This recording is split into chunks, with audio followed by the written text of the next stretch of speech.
Hello, and welcome to the Fighting Moose Podcast. I'm your host, Jason Hendrickson. This is a podcast where I retell stories, some fictional and some historical, that can be enjoyed by people of all ages. Today, we go on a treasure hunt with the story, The Sunken Treasure, written by Nathaniel Hawthorne. I don't know about you, but I love the thought of finding buried treasure.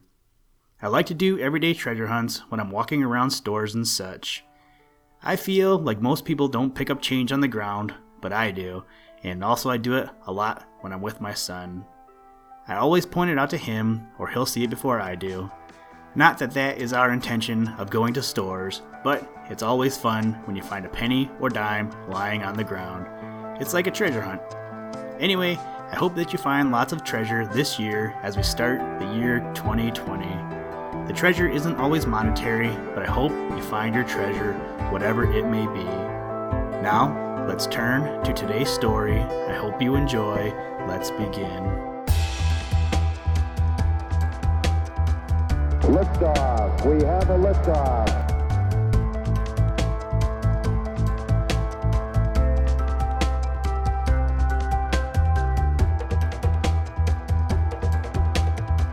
Choose to go to the moon in this decade and do the other things, not because they are easy, but because they are hard.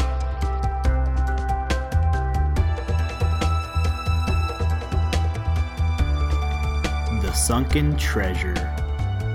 Picture to yourselves a handsome, old-fashioned room with a large, open cupboard at one end in which is displayed a magnificent gold cup with some other splendid articles of gold and silver plate.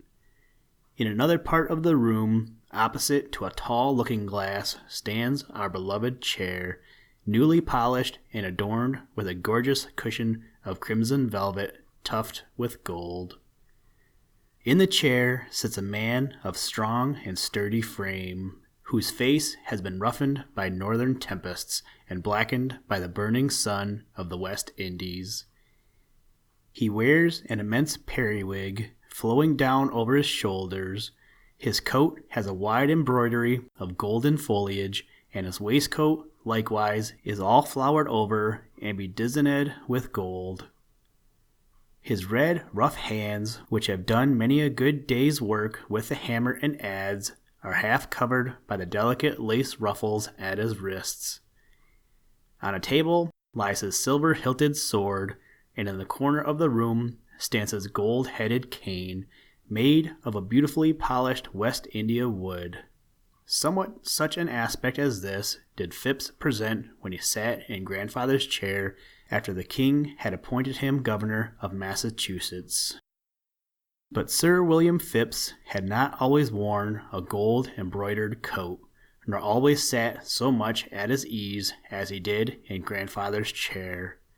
He was a poor man's son, and was born in the province of Maine, where in his boyhood he used to tend sheep upon the hills. Until he had grown to be a man, he did not even know how to read and write. Tired of tending sheep, he apprenticed himself to a ship carpenter, and spent about 4 years in hewing the crooked limbs of oak trees into knees for vessels.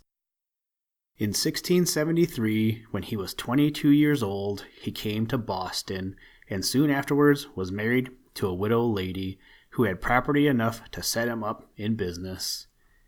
It was not long before he lost all the money that he had acquired by his marriage and became a poor man again. Still, he was not discouraged. He often told his wife that he should be very rich and would build a fair brick house in the Green Lane of Boston. Several years passed away, and Phips had not yet gained the riches which he promised to himself. During this time he had begun to follow the sea for a living.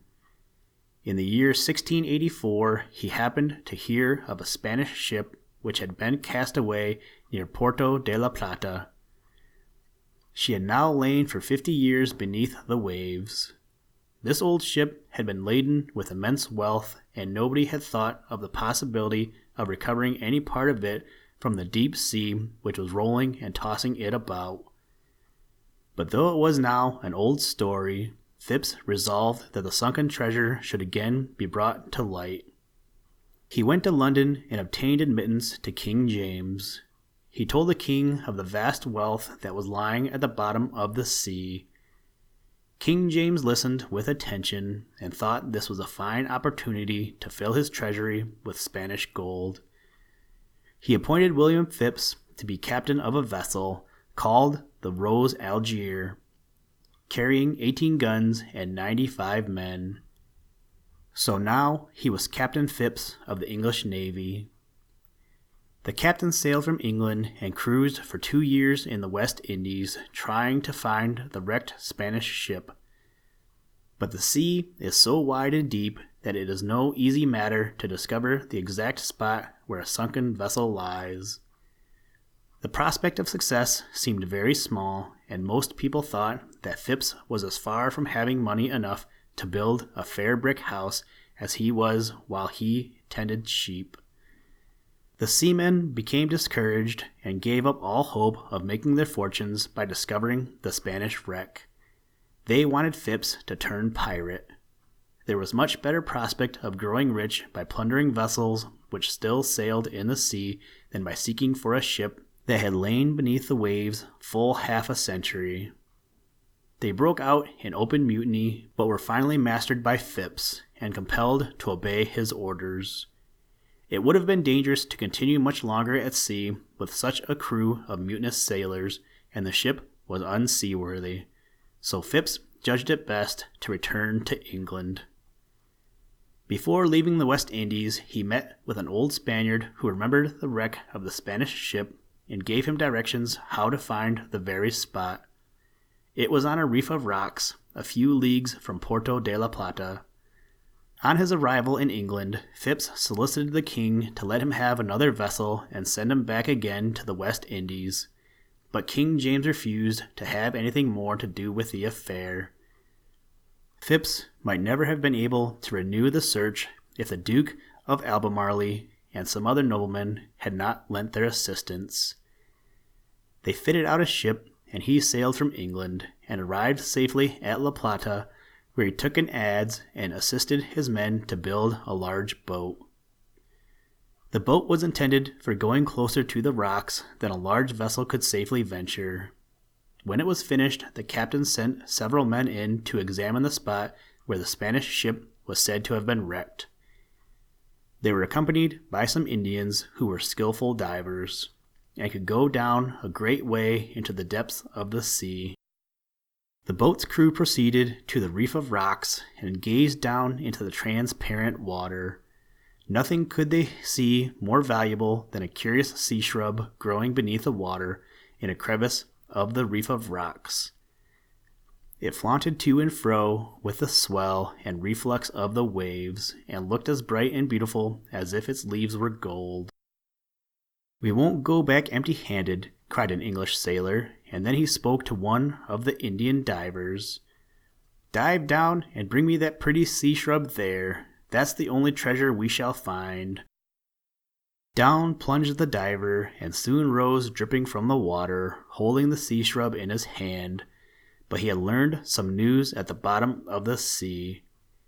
"There are some ship's guns," said he, the moment he had drawn breath, "some great cannon among the rocks, near where the shrub was growing."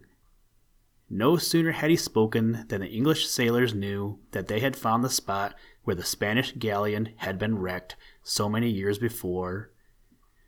The other Indian divers plunged over the boat's side and swam headlong down, groping among the rocks and sunken cannon. In a few moments, one of them rose above the water with a heavy lump of silver in his arms. That single lump was worth more than $1,000. The sailors took it into the boat and then rowed back as speedily as they could, being in haste to inform Captain Phipps of their good luck. But, confidently as the captain had hoped to find the Spanish wreck, yet now that it was really found, the news seemed too good to be true. He could not believe it till the sailors showed him the lump of silver. "Thanks be to God," then cries Phipps, "we shall every man of us make our fortunes." Hereupon the captain and all the crew set to work with iron rakes and great hooks and lines, fishing for gold and silver at the bottom of the sea. Up came the treasures in abundance. Now they beheld a table of solid silver, once the property of an old Spanish grandee.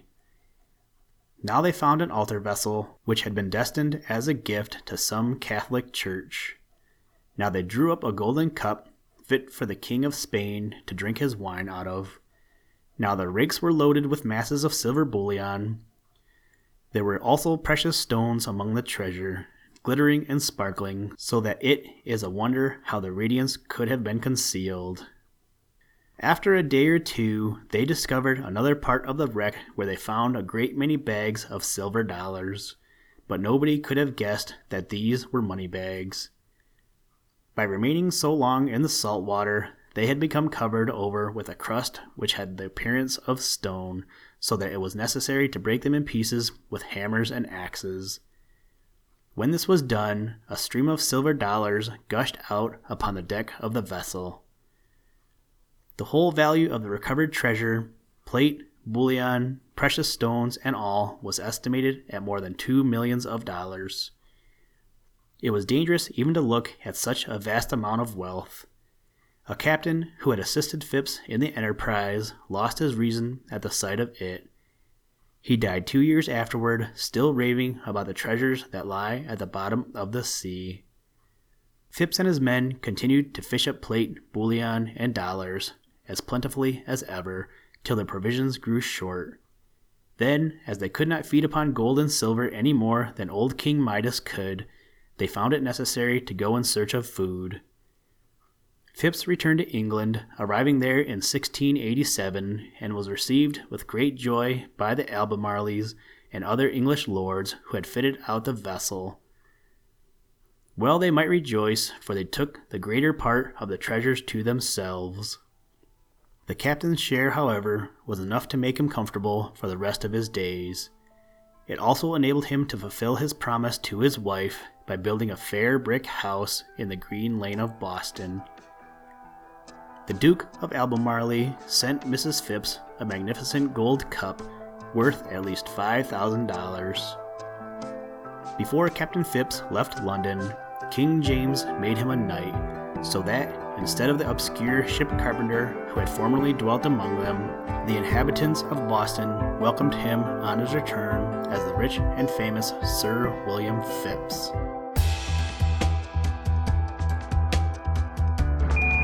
Houston, Tranquility Base here. The Eagle has landed.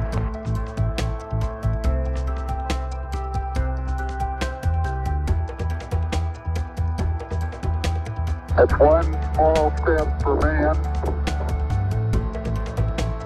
one giant leap for mankind.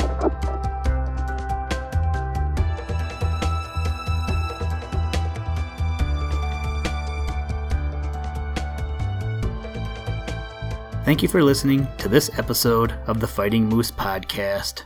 Please join us next time as we read another exciting story. Today's music was provided by the artist Analog by Nature, and the audio clips were provided from NASA.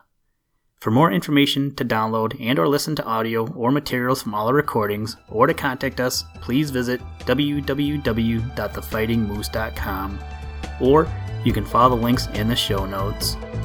And as always, try and do a random act of kindness every day. Mission complete, Houston. After serving the world for over 30 years, the space shuttle's earned its place in history and it's come to a final stop.